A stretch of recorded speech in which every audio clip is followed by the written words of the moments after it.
welcome to episode 135 of the This Old Knit podcast.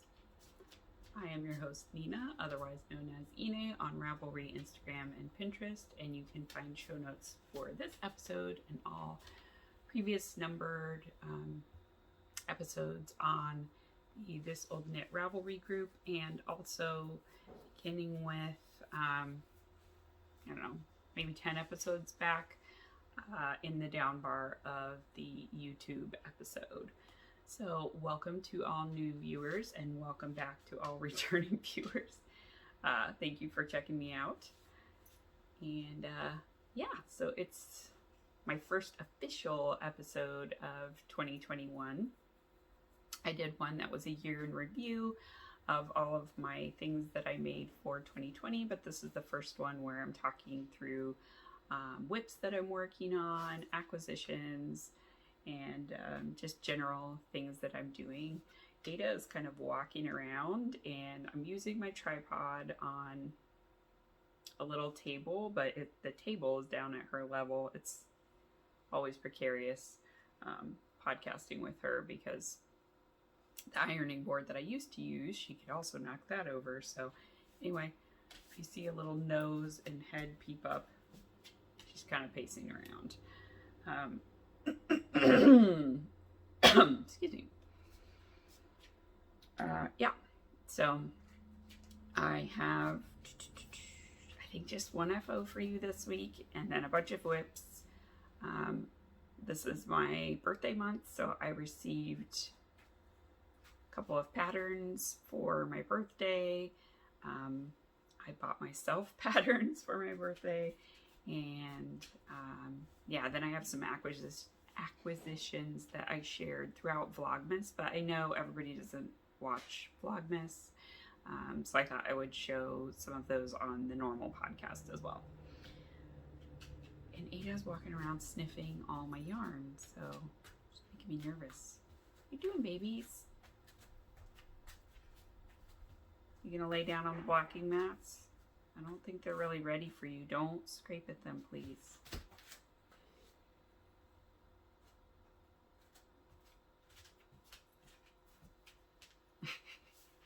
Okay.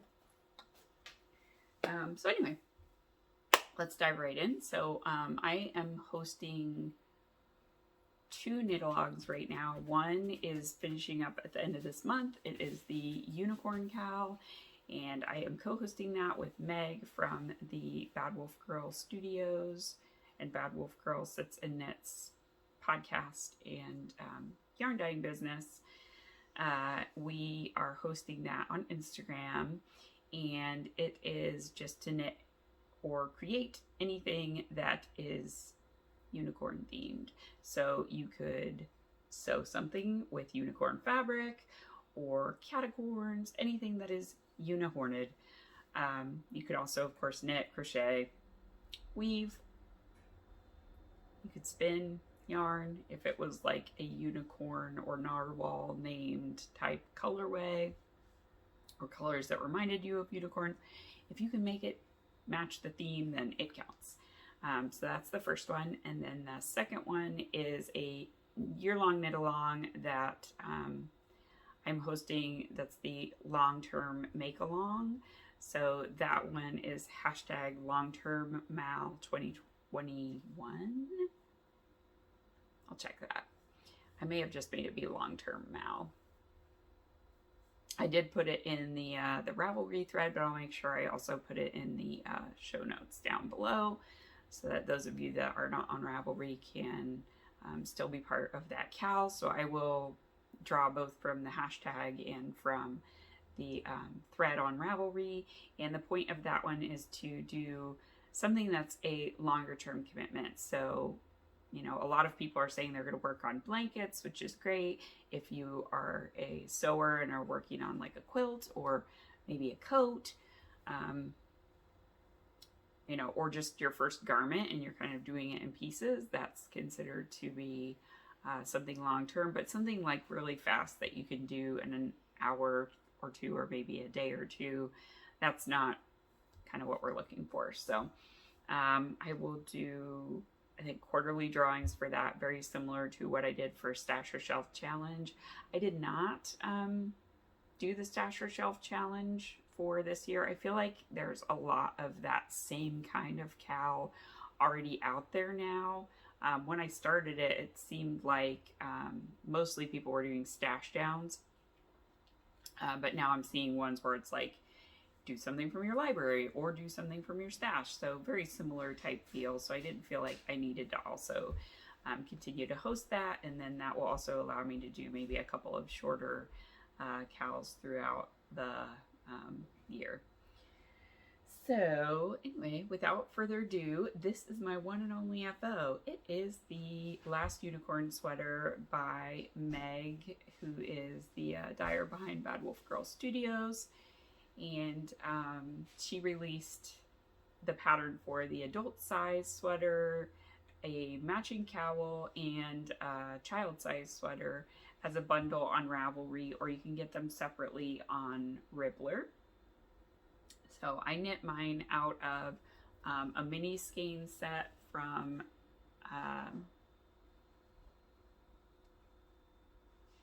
oh my god, Moonstone Dye Works. I keep thinking Tommy Dynamite Trujillo. Yeah, Moonstone Dye Works. She did a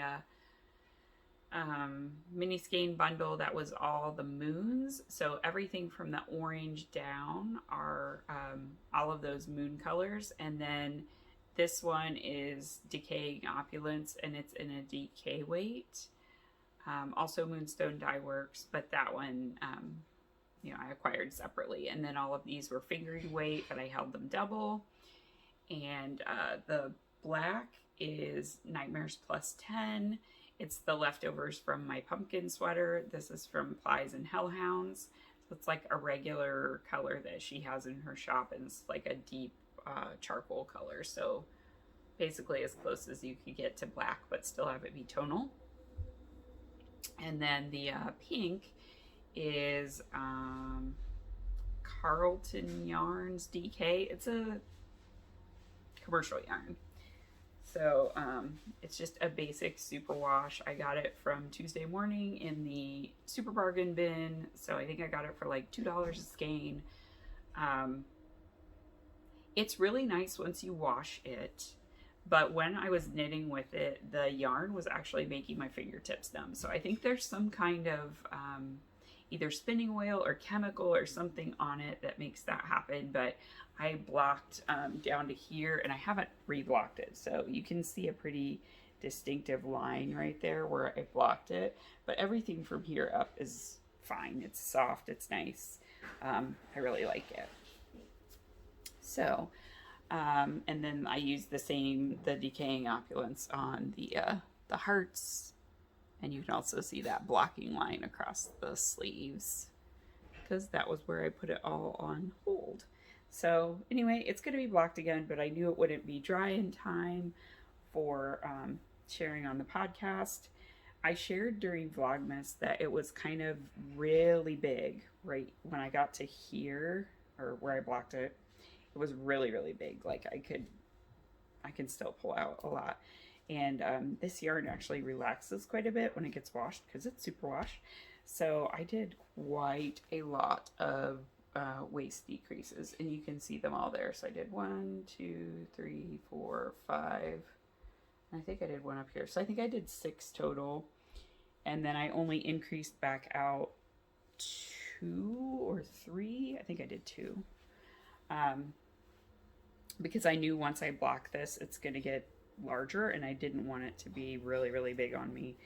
It's just not a style that I like. So there it is, and I'll come closer for the rainbow minis. These are all sparkle base, and this one is not a sparkle base, and this one is also not a sparkle base. This is on the Pole DK base, which is a Polworth yarn, and then these are all like some sort of merino, and the pink is in merino as well. No, it's not merino. It's just 100% wool. 100% superwash wool. I don't know what kind of wool is in it, but like I said, it's fine once I wash it. I made sure I did my cuffs long enough so they come up onto my hands. And again, when I wash it, those are gonna, these sleeves are going to grow a bit, so I think they're perfect. I worked 2 fewer decreases than the pattern called for on the arm because I did all of them, and then like this was super tight. So I ripped back and just did them straight all the way to the cuff. And I decreased 1 to get to an even number at the cuff, and then I worked 1 by 1 ribbing for I think 3.5 inches on each of them. And I worked 3 inches on the bottom ribbing as well. So I really love it. It turned out exactly as I imagined. I imagined kind of this pink with pastel rainbow, and then black unicorns. So I need to get a picture of me with Megwin with hers, because I knit one for her as well, and hers is a green background and kind of scraps and white unicorns. So I think it'll be really cool to have the 2 of us together in a picture. And she was the one who actually got me back on track with knitting it, because I had kind of put it to the side. I really didn't like knitting with this yarn and that weird feeling with my fingers. But she said, "Hey Mom, weren't you knitting a unicorn sweater so we can match? Like, is that done yet?" So I was like, "No, it's not done." But then I started working on it again after she asked me. So yeah, you can thank Megwin for me getting back on track with this. So yeah, that's the last unicorn sweater, and I really love it. And yeah, it's one of the few sweaters that I've knit more than one of it, because the child size was basically exactly the same, and it's not a huge amount difference in size, at least length, because Megwin's pretty tall now. And yeah, so now we could move on into whips, because it's my only finished object. So in terms of whips, let's do one that I already think I've shown on the podcast.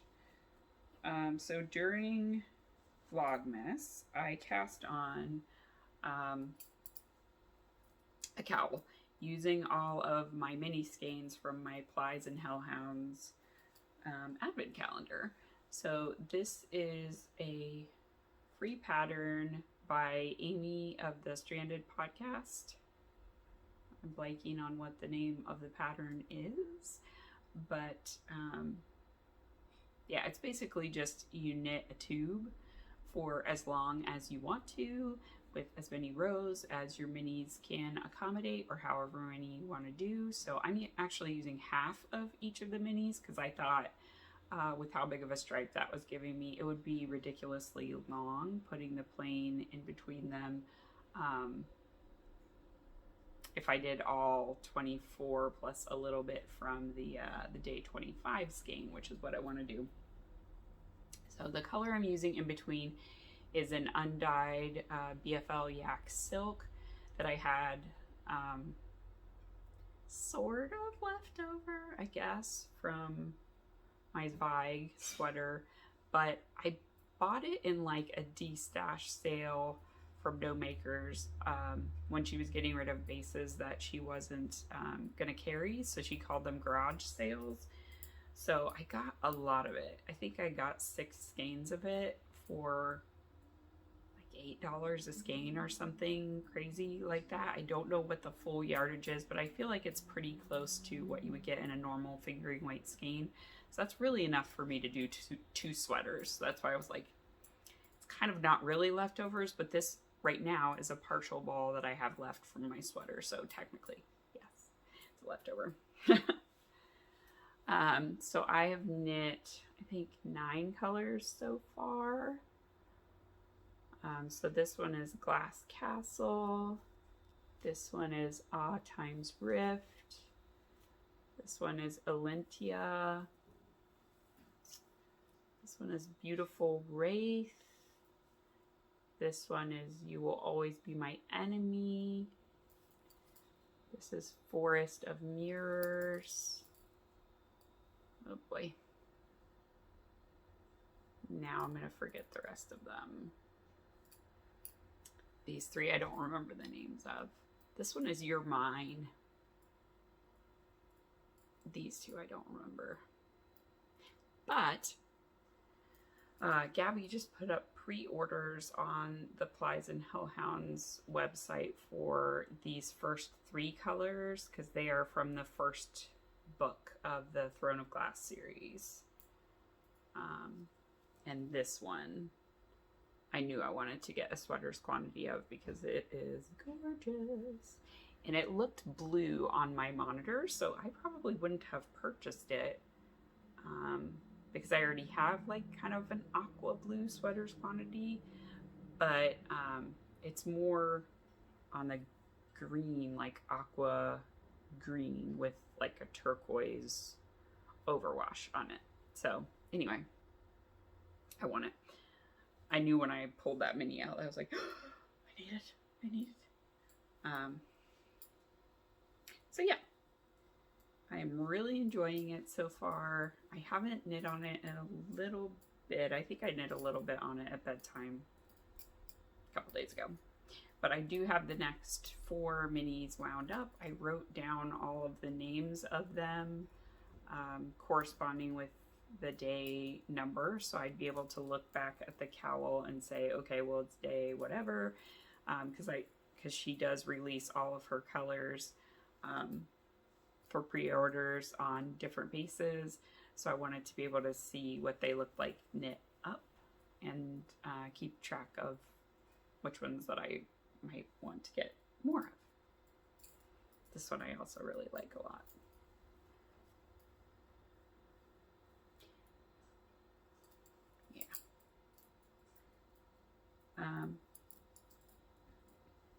So yeah, that's my fun cowl, and I'm hoping it'll be big enough that I can, you know, wrap it around my neck maybe 2 or 3 times, and I'll use it for when I walk Ada.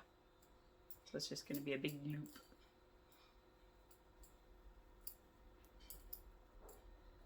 I didn't even print the pattern out because it's really just more of a recipe. It tells you how many stitches to cast on and a vague like how many stripes will give you X thing. But I mean, once you have the stitches that you want to cast on, really you can determine based on your row gauge how long you want each stripe to be and how much you want to knit.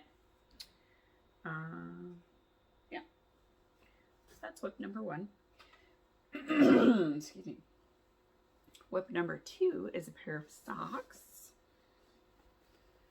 So I cast on really these socks because Ada kept pulling this mini skein out and trying to play with it. I think because it looks like a ball, but I didn't want her to completely destroy it before I'd had a chance to knit it. So these are knit out of a sock set that I purchased maybe 3 or 4 years ago. This is from the Cozy Knitter. It's one of her Christmas colorways, and this colorway is called Joyful. So she does self-striping yarn, and she has like a coordinating mini. So it's, you know, that stripe here.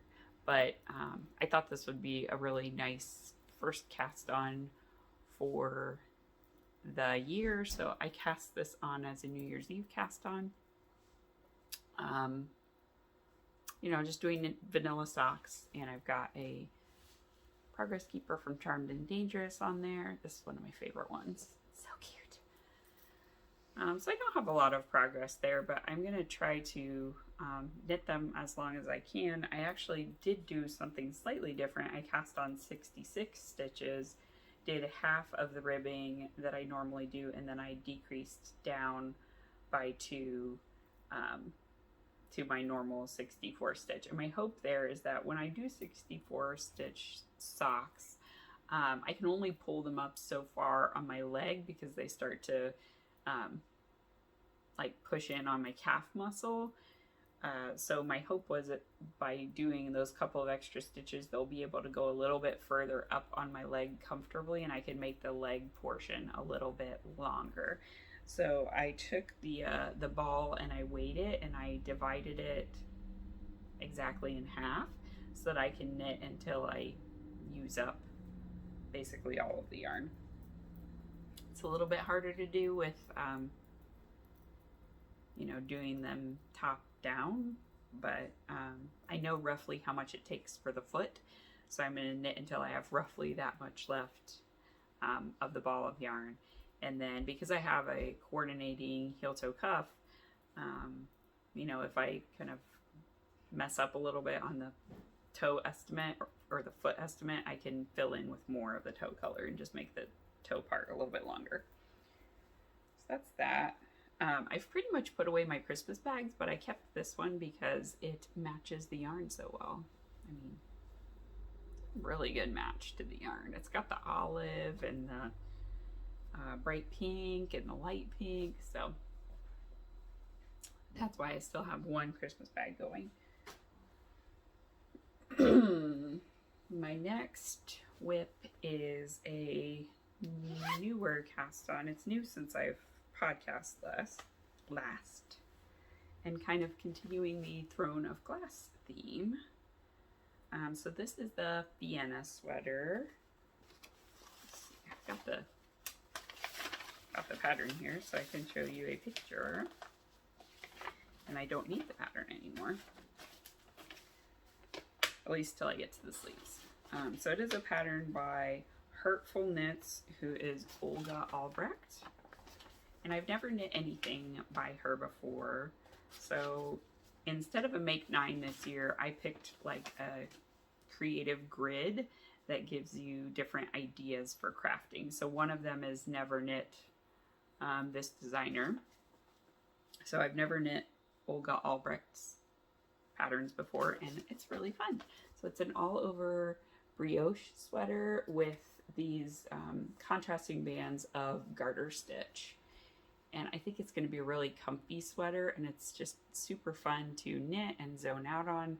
It's going to take me a long time because brioche takes twice as long because you're knitting every row twice. But that's fine because it's also just straight down for the body, no shaping or anything. I am knitting it one size down from what I would normally knit a fingering weight sweater on because brioche is looser. So that's to basically get me to the same gauge I normally would have.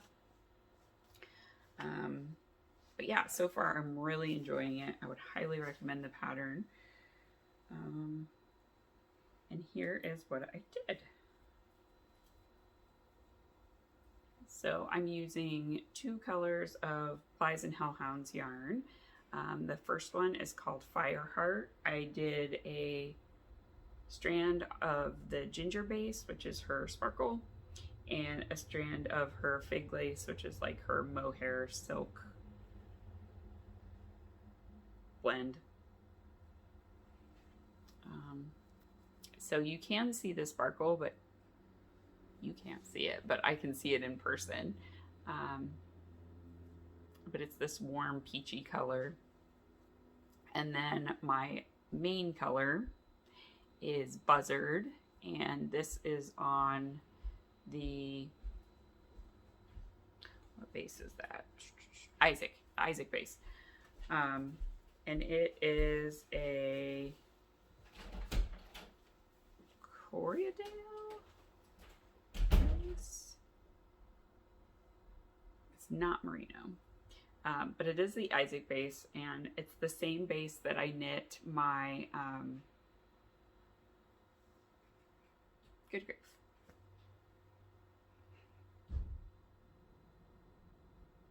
Hinterland. It's the same base I knit my Hinterland sweater out of in the He Purred colorway. So, of course, Fireheart and Buzzard had to be together, so I knit them together. And now I'm just doing all Buzzard for the body of the sweater. But I'm alternating skeins by using, one skein to knit the brioche knit and one skein to knit the brioche purl. So every row I'm getting 2 skeins into it. It seems to be really nicely breaking up any pooling or anything. This color is really pretty. It has a lot of depth to it, so it has some of those same warm peaches and oranges, and it also has like greens and browns and stuff, because of course, like pine and winter and birds and Fireheart, we've got all of the like warm, fiery colors in it.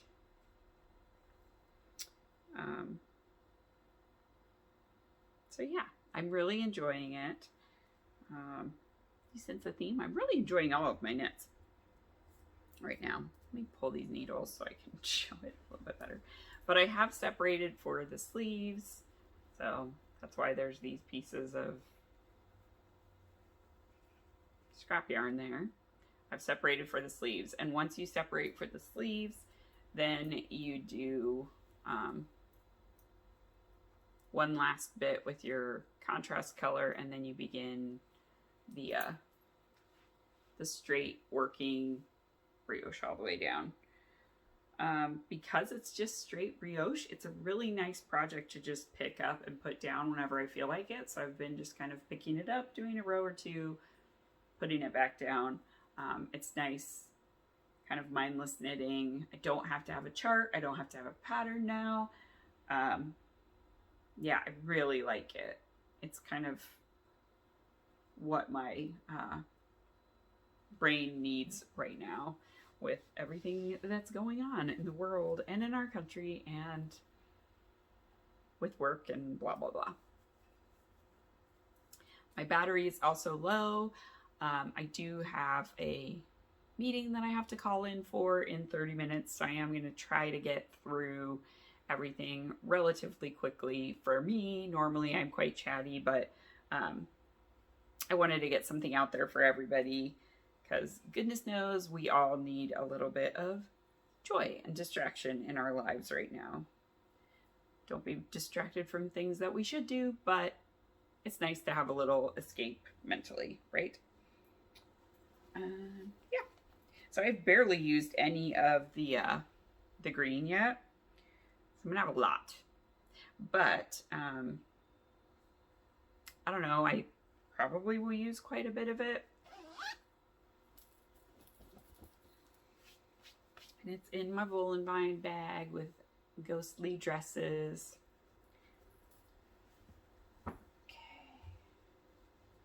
And then the last whip that I have is one that I cast on this morning, actually. So I cast it on as a birthday cast on. And this was one of the patterns that I treated myself to for my birthday. So I bought the milkweed sweater and the monarch sweater. I've been waiting for these to both come out. They are patterns by Jamie Hoffman, who is Knitosophy on Ravelry and Instagram. She designed the swallowtail sweater, so these are kind of follow-up patterns to that same series. And I think right now she has a sale going on as an introduction for both of these patterns for 20% off. And then if you're a newsletter subscriber, which I am, you get an additional percentage off.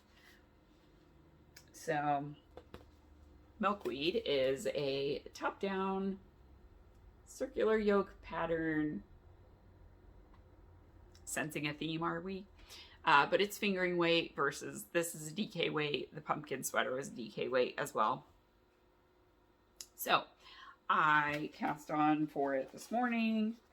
I am using this colorway as my main color. It just reminded me of spring. It's kind of one of those pastel colors that I think of when I think of spring. I think of like soft mint colors as the leaves are coming out again. So this is the Pillow Mint colorway by Stacy of Stress Knits. It's a really pretty mint with just some super subtle like blues and stuff. So the color of like a soft pillow mint that you would find at a hotel. So I've done all of my neckband, my short row shaping, and I'm now doing like the first set of increases before I start my colorwork chart. So as soon as I finish this row of increases, I believe I start my colorwork chart. So my contrast color is this gorgeous skein by Wollonvine Yarns, and it is on the Footsie base, I think. I think it's on the Footsie base. Judging from what it feels like, I think it's the Footsie base, which is her BFL nylon base. And the colorway is Manderley, so it was from the Gothic Yarn Club that she did, I think, last year. So it's been in my stash for a little while. But you know, it's olives and purples and a little bit of just a little bit of orangey tan in there, like right there in the middle. But it's definitely very contrasty to the Pillow Mint. But I think they're going to be really pretty. And I love being able to use up my stash. This is all yarn from stash. And I always like an opportunity to use Kristen's yarn, especially if it's single skeins that I got. I have a lot of single skeins from her because I really purchased early on when Kristen was dyeing yarn. And at that point, you can really get a lot more than a single skein of something. So I have like a single skein or 2 skeins. And I've always participated in her yarn clubs as well. So in those, they're usually a single skein of yarn at a time. So it's nice to find ways to use those single skeins of yarn. I think I also have some sort of stripes pullover in my future as well. Because she just made one out of 4 different colors. I think it was like Tiptoe, Courtesan, this new colorway she has that's called By Candlelight, and Grim. But I think that if I look at my stash of her yarn, I probably could put together a really nice like stripey pullover. And I have a bunch of Tiptoe left because I used it in my my Mauvey Sperry sweater fade. But I still have a lot, so I do want to use that up, and I think a striped sweater would be perfect to do that. So I may have a little play around in my stash and see what I can come up with on that as well. But that is my Milkweed using Stress Knits yarn and Wollonvine yarns. I really like it so far. I love the Pillow Mint. It's so pretty. And I don't have anything like that in my sweater wardrobe right now. I don't have any like light minty colored sweater. So I thought it would be nice to do a different one. The other one I was kind of debating on is the Fatherland sweater. That one I'm gonna do with stranded yarns. I have her Gingerbread House colorway and then her Christmas Red. I got that not this last Christmas, but the Christmas before when she created that colorway and that combo. So I have 2 skeins of the Gingerbread House and 1 skein of Christmas Red, and I think I'm going to do it short sleeved because the Christmas Red reminds me of poinsettias, and the Fatherland sweater has like these big blooms on the yoke part, and I think it would look like poinsettias, so it would be pretty to have kind of a Christmassy sweater. But it feels like Christmas isn't ever very cold here. It gets cold more in the January-ish time frame. So I think having a short sleeve sweater would be fine. And if I wanted to, I could wear it over a long sleeve tee. So yeah, that's what I think I'm going to do later. I am going to cast that on at some point during this year. Also, Selma of the Little Big Knits podcast is hosting a colorwork cal that's her year-long knit-along. So yeah, both of these sweaters qualify. And I think I'm also going to cast on a Starfall sweater, which is by Knit Love Wool. And that one I'm going to use the Cat Eye Winked and Pool of Starlight yarns that I have. Yeah. So stay tuned for that as well. That's another DK weight sweater. Again, I'm really enjoying the DK weight sweaters. They're the right weight for this time of year in the climate that I live in. So I live in Connecticut, and while people warned me that we would get tons and tons of snow, we really haven't. We've only had it snow twice this year, and since I moved here, the snow has been unimpressive.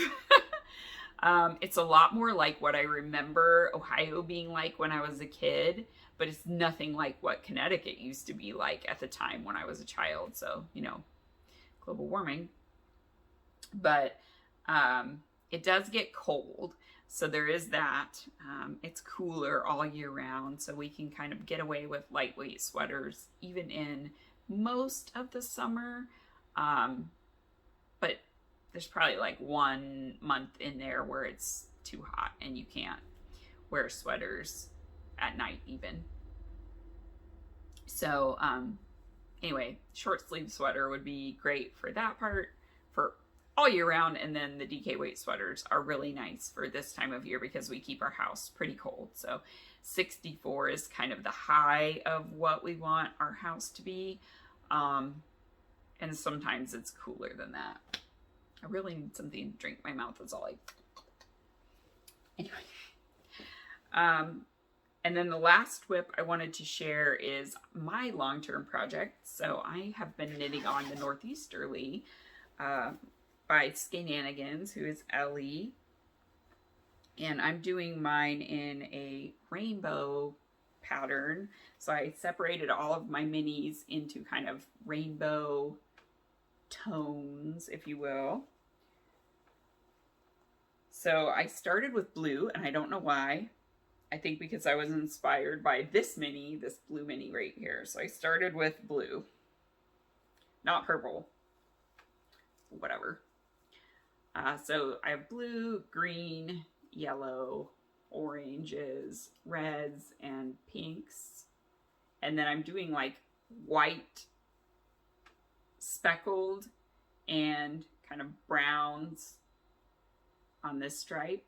And then I'm going to start purple. And then I think the next rainbow I'll do, and then I'll do grays for the stripe. So I'm going to try to alternate out like what neutrals stripe that I have, because I don't have enough like browns to do one stripe every time for a whole blanket, or enough white speckled yarns to do for a whole blanket. But I could probably do like one stripe in the blanket.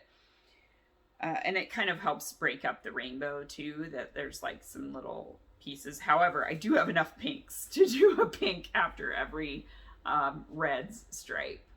So I think since I shared it last time, I finished the pinks stripe. I feel like I was maybe on this color. So I did this one, this watermelon one, this kind of pink and purple speckly one. This is sort of a watermelon-y one. This one is one of my advent calendar minis from last year from the Yarn at Home Mom. And then this is a little bit of like a pink sparkly mini that I got from someone I did a swap with. So I have finished all of these strips completely. This is the width of my king size bed. So it's going to go this way on the king size bed. And I'm working on, as I said, the cream colored one. So I'm, you know, way down here as far as that goes for the cream colored one. I had started adding the purple because I wanted to knit on purple yarns, but I was annoyed having more than one needle attached to it at a time. So I ripped it back out, and I'll just be patient and wait. I'm kind of not enjoying this color particularly. So I think I'm probably going to finish up this mini pretty soon, even though I have a lot of it left. I got this from somebody, I don't remember who I got it from. But I did do a mini skein swap with whomever sent me this one. And it is really pretty, but I'm just ready for a new color. That's the fun thing about doing blankets that are scrappy, is that you can change colors when you're tired of knitting with something. This is Gingerbread House from Jinx Yarns. I know that. I don't know what this one is. That's all one mini. This was a little bit that Kristen sent me from her Gingerbread House, because mine didn't look like this. The Gingerbread House I got was like super pale for this stripe. Like you barely even could tell it wasn't white. I think I got a weird dye lot of it. Was a little bit disappointed, but that's okay. It was just because I saw how beautiful everyone else's were. You know, it happens sometimes. So yeah, I'm enjoying that, and I'm hoping to work on it this year. This and my mitten advent calendar are the two things I would like to finish this year from a knitting perspective. And then I would like to sew a quilt for our bed, and I would like to try to make the coat for Josh, the Albion coat. So those are my long-term make-along goals. And then acquisitions. Let's see if my battery lasts or if I have time to do it. First off, Sam from Lavender Loon was having a sale on some of her bases that I think aren't selling as well, or maybe she's not gonna carry them anymore. So she had her sport weight blend on sale for 25% off, and then she also had her merino mohair nylon blend. I already bought some of that, so I didn't purchase more of that, but I did purchase a sweater's quantity of her sport weight yarn in the Rumor colorway, because this is one of my favorite colorways of hers, and I didn't have any of it. So it's a mauve with like a little bit of warm browns, which you can see there. So I think this is going to be some kind of a cardigan for me. I have a couple of cardigan patterns that call for sport weight yarn. So it's going to match a lot of stuff in my wardrobe, and yeah, I just couldn't pass it up. So that is the Rumor colorway on her sport weight base from Lavender Loon Yarn Company. And then I know that I showed this during Vlogmas, but I definitely haven't shown it on a normal podcast. So this is from Plies and Hellhounds now. It was Once Upon a Corgi, but I still got her old labels. This is her Christmas colorway Sandy Claus. It's really like wildly variegated. I thought about getting some of the Tannenbaum colorway, which would match that green, and doing something stripey, but I don't know. I think I might just like work them together and blend them. I'm thinking of like a really simple sweater, like a flax or something like that. This is her penny base. So it's her 80-10-10 merino cashmere nylon. So it's really soft and squishy. All of her Christmas yarns are still on her website, and she has a sale on them. So if you are interested in picking up some of her Christmas colorways, you can go and get them at a deal from Plies and Hellhounds. Not Once Upon a Corgi. Ignore the labels. Look at the yarn. Okay. The last two are also from Gabby. So this was my full skein of yarn that I got in my advent calendar. And the colorway was I Will Not Be Afraid. And it is Throne of Glass inspired. So it's a dark steely gray with lots of pops of colors. So there's some blues, reds, there's some orange over here. It's really pretty. Like subtle, but really pretty. So I don't know what I'm gonna use that in, but I'll definitely use a little bit of it in my cowl. And then the last one I got is a skein of Pole DK in the Inside a Jewel Box colorway. And this is 100% superwash Polworth. It's DK weight. I intend to use this with my blue yarn that I have to make. It's a sweater by Olga Putano, and it has like a leaf motif on the yoke of the sweater. I had got 2 skeins of this in fingering weight in the penny base, thinking I would hold them double, but when I've held that yarn double before, I'm getting closer to a worsted than a DK weight, so I didn't want to mess around with it and potentially have like really wavy color work. So I went ahead and got a skein of DK, and what I'm going to do is I'm going to use those 2 skeins of fingering weight to make one of the patterns I got for my birthday. So Sue from the Distant Stitches podcast messaged me yesterday and said she wanted to gift me 2 patterns for my birthday. So thank you, Sue. And so I chose the Summer Sorrel sweater by Woolen Pine.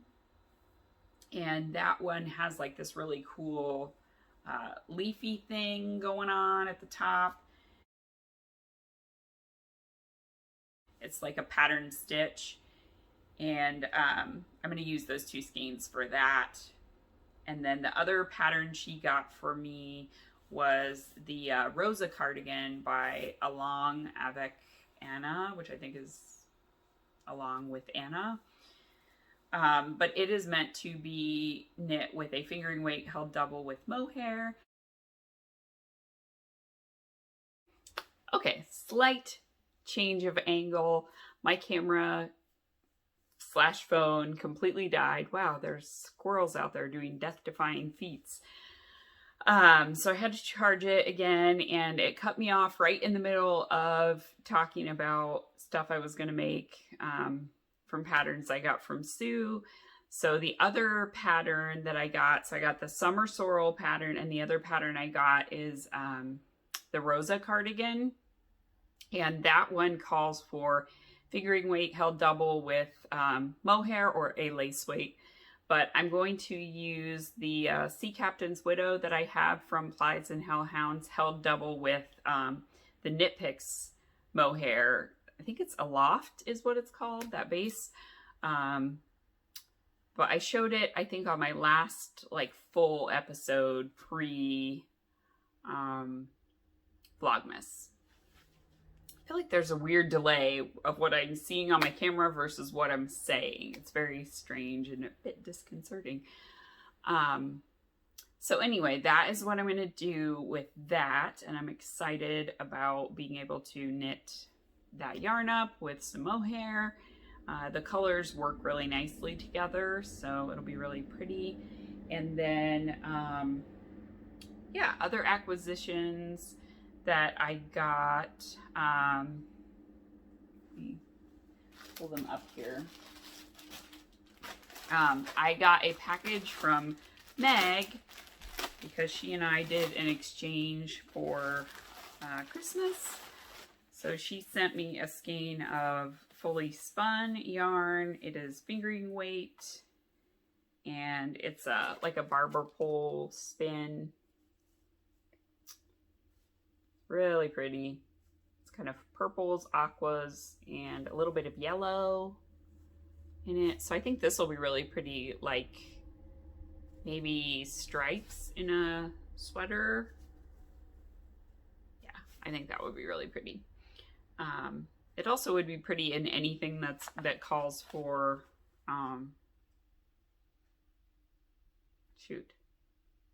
Again, like with the names of things. The company that everybody talks about, I have a couple of skeins of their yarn, but it's kind of pricey, but it's nice. I don't know. Anyway. Yeah. Then she sent me a mini that's like this bright orange. Whoa, it's really bright. Looks like her pumpkin pasties colorway maybe. And then a skein of Mr. Grinch. That was her Christmas colorway. On her 80/20 merino nylon sock yarn. Yeah, that's cool. And then some stitch markers. So this one is a dragon. I think it was from a collaboration she did with Simply Serving, and it's kind of the How to Train Your Dragons. And a bunch of different various stitch markers, and I believe these were like the sets that were in her Gilmore Girls Club, which I wasn't able to get because I forgot she was doing an advent calendar this year till after she was sold out. So there are a bunch of different little charm sets like that, so lots of nice little stitch markers. I love these kinds of stitch markers because they're really light, so they don't weigh your knitting down at all, but I need more stitch markers, just singles like that. There's lots of different little like sparkly, fun single stitch markers in there. And now I can put these away in my stash because I've been keeping them in the plastic bag until I could show them on the podcast. Diane, who is Canned Music on Ravelry and Instagram, I believe, contacted me that she had bought that same fat quarter bundle that I did, that incidentally it showed everything backwards in Vlogmas, and sorry about that, but there's like a big center panel, and she said she wasn't going to use her center panel for anything, so she would send it to me, which is awesome, so thank you, Diane. So I have that too. And I think what I might do is cut each of the motifs to be a separate block so that I could then have, you know, kind of pieces around it, but it's got a lot of really cute pictures on it, or they could be really cute bags too, like some of them being the big piece on each side of a bag. So I don't know, but I thought it was adorable, and she wasn't going to use hers, so thank you.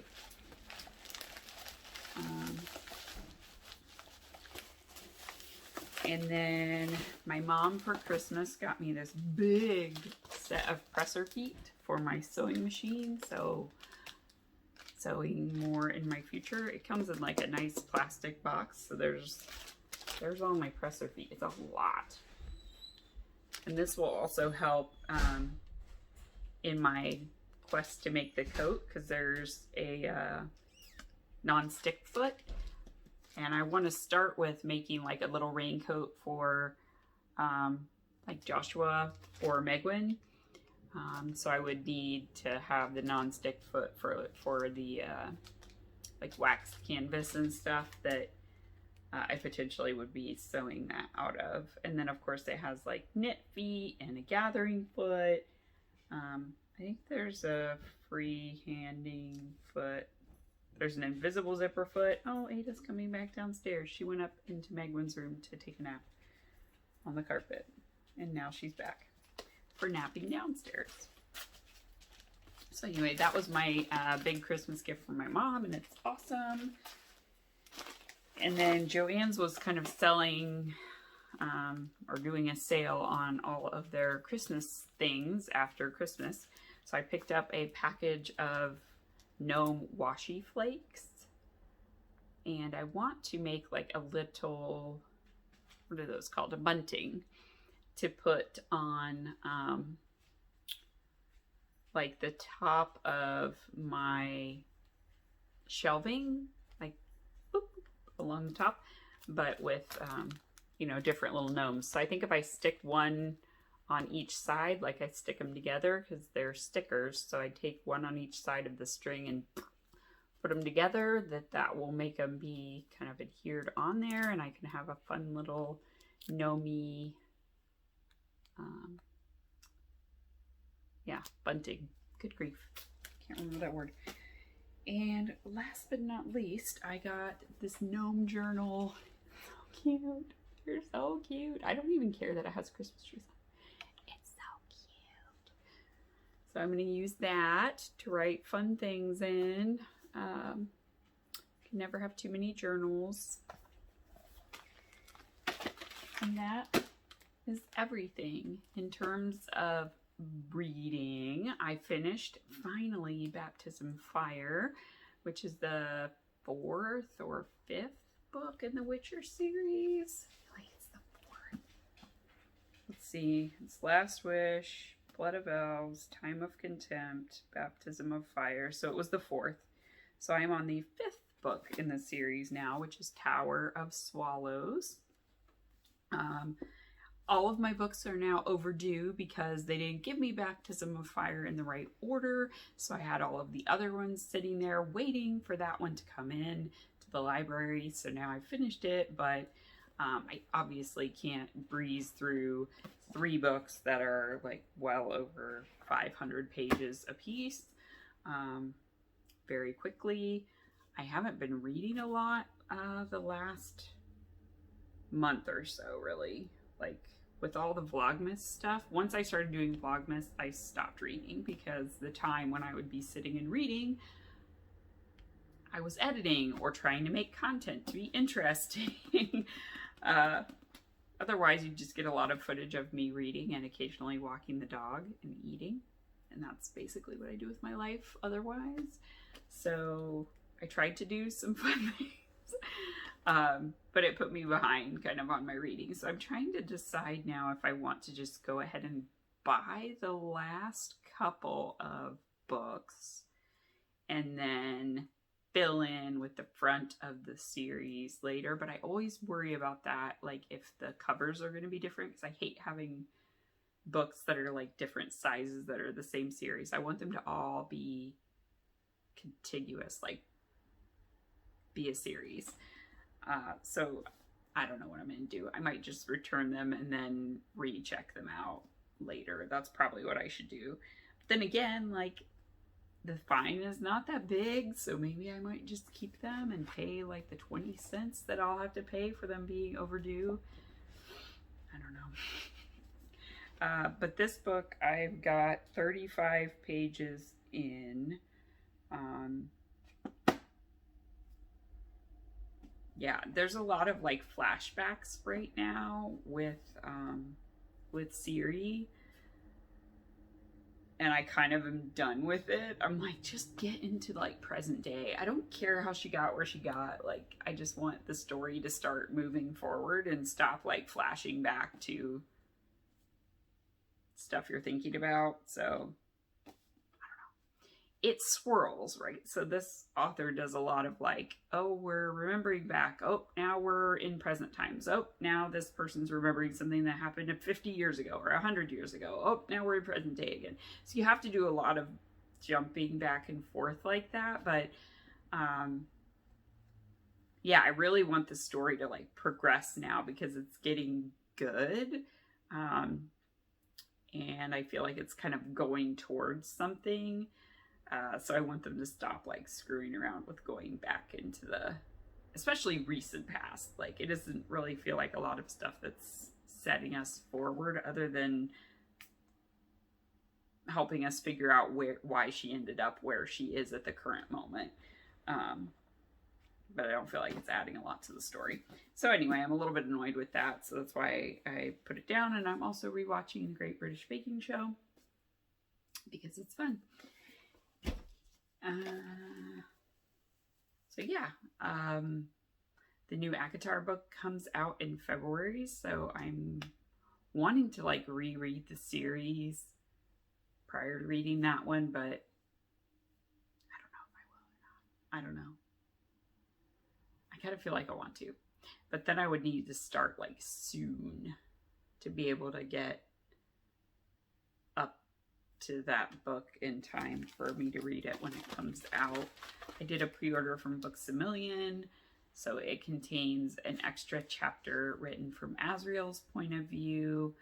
I also have the next book of the Chain of Gold series on pre-order, so when that comes out, it'll be shipped But I haven't read Chain of Gold yet because I've been working my way through the Witcher series, but that's fine. I own it, so I can take as long as I want to read that one.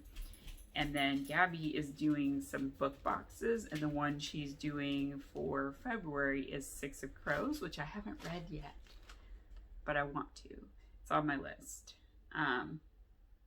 So I also kind of want to prioritize reading that before getting the book box so that I can be like, oh, it's this and this and this. Like I'll get the references versus ordering it and not getting the references, because I know I'll like the series because I trust Gabby and everything that she has gotten me into reading I have loved. So yeah, I trust her. Yeah, Ariada's backing up like beep, beep, beep, beep, away from the window. At least she didn't try to turn around and hit the camera. Yeah, so I think I've talked for long enough. I am going to go get some more coffee and maybe a piece of coffee cake because I made myself a coffee cake for my birthday. I did cranberry and pecan with like orange zest and a crumble topping that has pecans and almond flour. And then I did a glaze that I used orange extract because I didn't have any more orange zest. I used it all in the cake. And it called for orange juice, but I didn't see that till later. So it was fine. Yeah, was okay with doing it with a little bit of orange extract. So yeah, I will probably draw for the winners for the final Q4 Stash Your Shelf Challenge and the Mohohe Cal separately and post it on its own video because honestly I forgot and I need to look up how to use a like a random hashtag drawing thingy because I've never tried to use one of those before, so I need to figure out what to do and then I can draw for winners for that Cal. But I have some really good prizes. I have a couple of bags and some stitch marker bracelets. I've got some yarn that I can probably give that's out of my stash. So yeah, I'll find some good stuff to do for the final prizes. And yeah, so thank you all for joining me. And I hope that you get to spend some time doing the things that you love. And fingers crossed that everything is peaceful-ish for the inauguration here in the US. Everybody stay safe, wear a mask, stay socially distanced, and until next time, I will see you then. Bye!